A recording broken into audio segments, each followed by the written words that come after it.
Hi, Brandy Crosby of Unshakable Presence. I help women find their confidence so they can live the lives they were called to live. Please like and subscribe so I can reach more women, more people find their confidence, because I believe we are called to do great things. And there's some things we have to work through to be able to get to that point when we're trucking. Okay, and so in today's episode, I bring you a very important topic: the tendency to overdo. Okay, and many women experience this because there is this awareness of all the things going on and a need to make sure that things are moving along. I remember when my daughter was an infant, I could hear her breathing from the next room. I was always on high alert, and my husband could sleep right through it. It's not that he didn't care, it's just those instincts, right? Those once you have that baby, you're like, okay, I am paying attention to this thing. This is my responsibility. And so responsibility tends to be something that kind of bubbles up in women, especially when it comes to other people. We're natural nurturers. We naturally crave connection, and that's just part of kind of the feminine. Okay, now the tendency to overdo is really quite strong, because there are so many people that could use our help, could use our energy, could use our power, right? And so the tendency to kind of pour that out and to become empty, that's pretty great among women. So today I want to draw a picture for you. I want you to start with thinking about a flower. Okay, and we have a stem, and then we have the leaf here, and then we're going to make the flower. So I want you to think about a garden. So that's where we're going to start. Okay, and this is a beautiful, beautiful red flower. Now, in the tendency to overdo, I have 4 letters on the board: W-I-C-D. Each of these stands for a different way that women kind of fall into this trap and get into the overdue train. And then that train is crazy. It's not a fun ride. It's bumpy. It's not a safe ride either. And it's not the ride that God wants us to be on. So let's become aware of what these areas are so we can avoid them and closer line up into the presence that God has for us so we can do His will. To begin, the first letter is W. A lot of times women will do things because they have a need to feel worthy. First of all, you're worthy because you're God's creation. And stop, right? That's period. But as women, we forget this. And so we look for that validation. We look for the approval from somebody else. Okay? And for example, I went to lunch with somebody today, and she was talking about how at the church they have this new club, and she really doesn't have time to do it, but she wants to support them, so she's going to go do it, and da. She's doing this because she wants to be liked. She doesn't want to seem mean. She doesn't want to seem like she doesn't approve of what they're doing. So she's doing this because she wants to feel worthy, right? Think about times this week that you may have said yes to something that really should have been a no, okay? But you said it because you wanted somebody to like you and approve of you. We all do this. But when we do this over and over and over again, we will get overwhelmed, okay?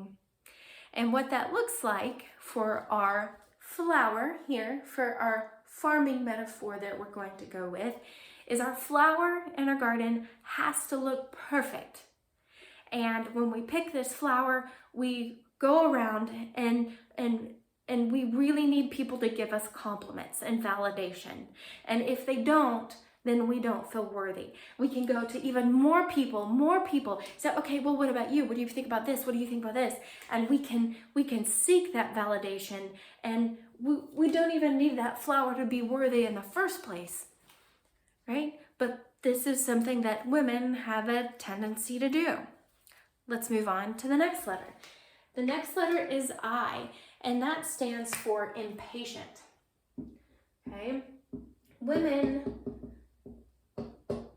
can be impatient when it comes to getting to where God wants them to be.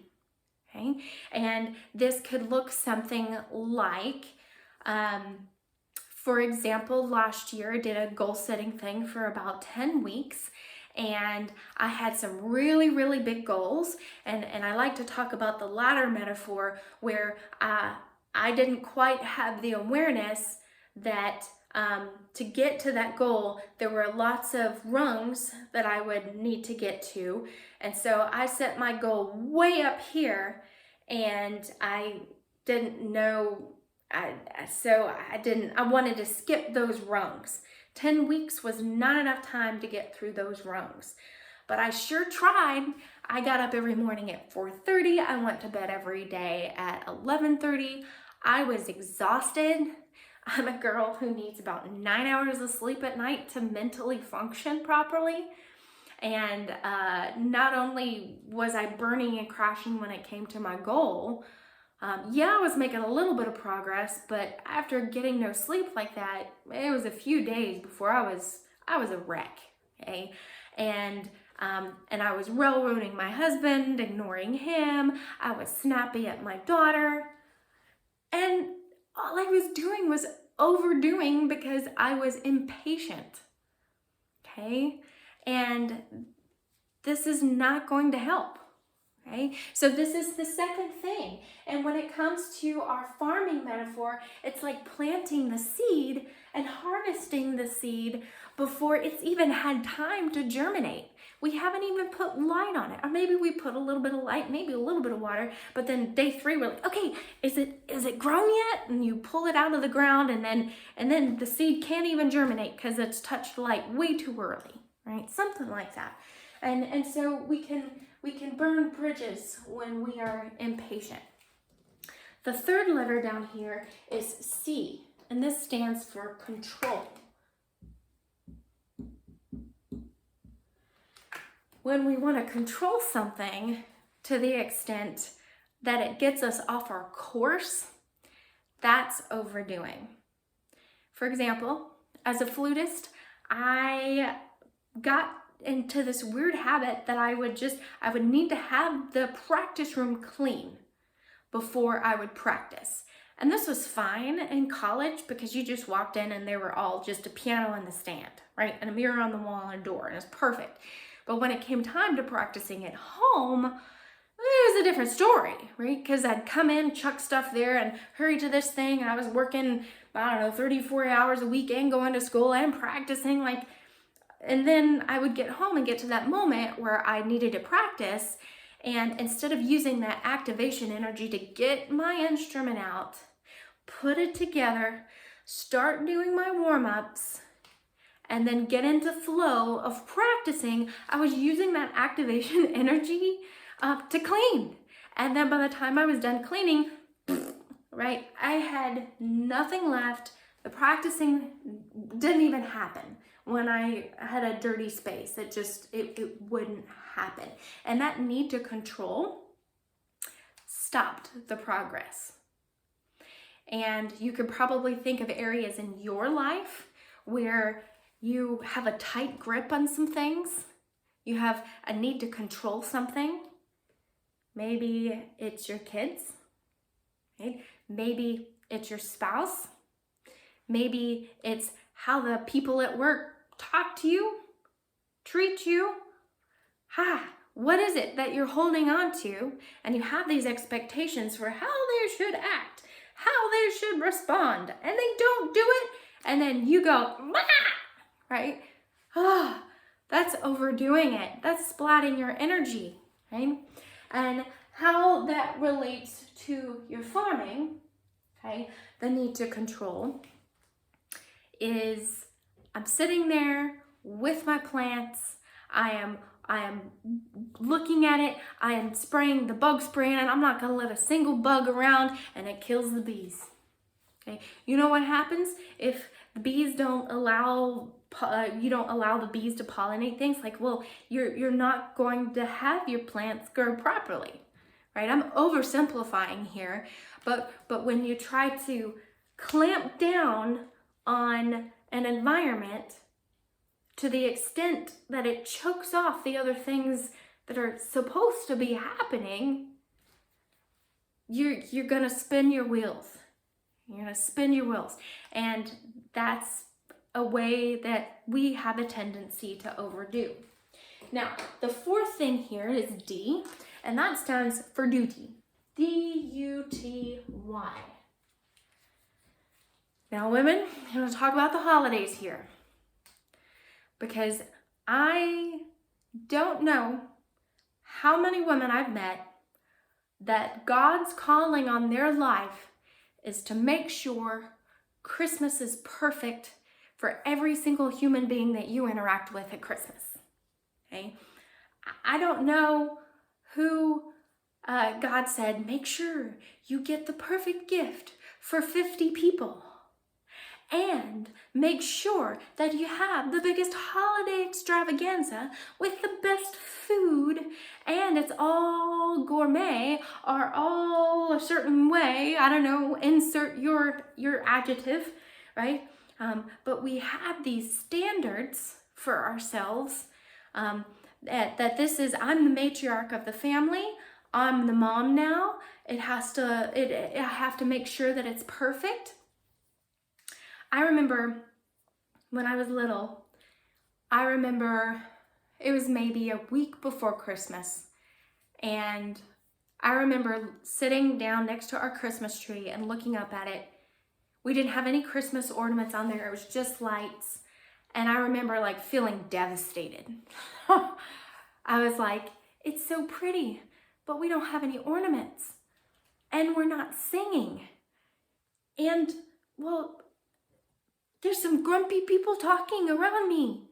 Like, it's my duty to make sure that this Christmas is happy and has the decorations and has the songs and has the hot chocolate and has the breakfast on Christmas morning and has all of the things, right? But at the end of the day, that's not what Christmas is about. It's really not. And so what are those things in your life that you feel are your duty? That when you kind of step back, you're like, wait, that's not the call that God has on my life. It's actually something quite different. Okay? And what this looks like in our garden metaphor is growing a huge garden, because I feel like it's my duty to feed the entire world, okay? But I don't have the time to make sure the whole garden, and in fact, even before tending the garden, to feed the whole world, I'd have to take out the biggest loan the bank has ever, given anyone, right? So I have to put myself in this massive debt, and then I have all of this stuff that I don't even know how to tend, right? And so and then I have to spend time watering and getting the weeds out, making sure that the animals, the critters aren't getting it, right? I have to really pay attention, and there is no way that I can tend to a garden that is that huge. There's no way, okay? So, the tendency to overdo, how do we stop that? Okay, so I'm gonna erase these words here on the board, and I am going to redo this acronym slightly. Instead of WICD, I'm going to put on the board, here we go, DWCD. I do what Christ intends.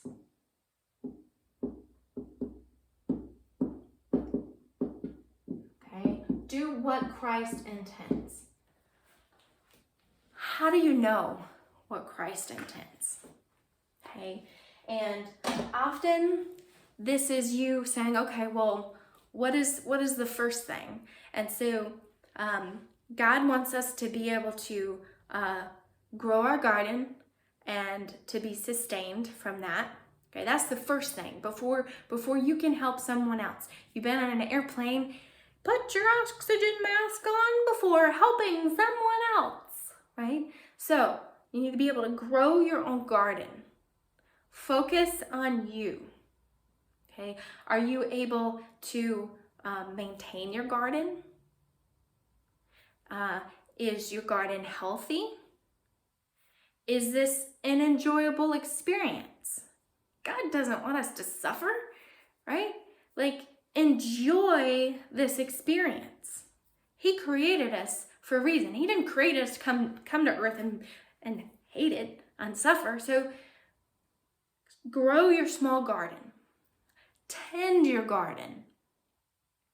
As that garden, at the first season that you go and reap, you're like, okay, well, I had too much, I had not enough, and eventually, kind of the next season, okay, was it just right? Did you have enough? But there's also something very interesting if you have a garden. Okay, at some point, you have to learn how to can. You have to learn how to put up the extra stuff so you can get through the winter. This is a whole new skill set to learn. So you kind of need to start small. If any of you have ever grown cucumbers, you know what I'm talking about. When those plants start popping, you cannot eat one more single cucumber. You're like, I can't do it, because they produce so much fruit, right? And so part of this process of tending your garden is to learn how do I make enough to sustain myself, right? How do I know when to kind of plant things, and so that way I have things at the different seasons, and then how to have a surplus that you know what to do with, that you can it, that you can put up with it, right? And this is exactly what God calls us to do. Right? The parable of the talents, where he gives us the gifts, right? So he gives us the seeds, and are we able to produce? Yes, I'm able to produce enough for my family and to store it, right? And that's if we get back exactly what he gave us, right? Now, where God gets really excited is when we move from that point of helping our own selves and our own family to when we can actually move out and create more for other people. Okay? But we can't do that without learning the basics, without building the skills. And I'm gonna read you a Bible verse here. This is Matthew 5, verse 37. Okay? And this has to do with the tendency to overdo, kind of come in full circle here. All you need to say is simply yes or no. Anything beyond this comes from the evil one. I'd never heard that before until I was studying this last week. Okay? What are you saying yes to? And there's going to be a video on that. So if you don't know what to say yes to, jump into that video. Okay? And what are you saying no to? And are you creating excuses as to why things are yes? Are you creating excuses for why things are no? Okay? If you need to say more words than a yes or a no, you're not clear on God's intention for your life. You're spread too thin. You are probably or possibly overwhelmed in some way. okay? I just need to get recentered. Do what Christ intends, okay? And that'll be another video. How do you get clear on the intention that God has for your life, okay? So think about those areas of overwhelm. Where are you experiencing that? Do you need to say no? And no is a full sentence. It says it right here. Okay? God bless. Hope you have a wonderful day. Take care.